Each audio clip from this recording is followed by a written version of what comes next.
عدل سے ایک انچ بھی ہٹنے کو تیار نہ ہوگا۔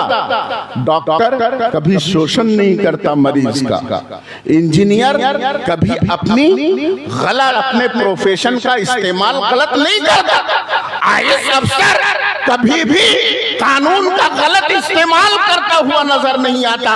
پتہ یہ چلا کہ تعلیم اور ہے، پروفیشن اور ہے۔ اسلام پروفیشن کے ساتھ ساتھ تعلیم دینے کی تاکید کرتا ہے۔ تعلیم دو، پروفیشن تو یہ ضرورت کے لیے، تمہارے کمانے کے لیے، معاشی ضرورت کے لیے ہے، لیکن اگر یہ تعلیم پروفیشن کے ساتھ نہیں ہے تو آدمی نہیں رہتا، پھر وہ آدمی جانور سے بھی بدتر ہو جاتا ہے۔ محترم حضرات، بچوں کو پڑھاتے ہیں، اچھا کرتے ہیں، لیکن جیسے جیسے تعلیم کا گروتھ آگے بڑھ رہا ہے، اس کا اسٹیٹس آگے بڑھ رہا ہے، ہماری دین سے غفلت بڑھتی چلی جا رہی ہے، دین سے دوری زیادہ سے زیادہ ہوتی چلی جا رہی ہے۔ کیوں؟ اس لیے کہ ہم نے بچوں کے ایجوکیشن پر تو دھیان دیا، لیکن یہ خیال نہیں کیا کہ جن بچوں کو ہم اسکول میں داخل کرتے ہیں ان کا ایمان کیسے محفوظ ہوگا، دین کیسے بچے گا۔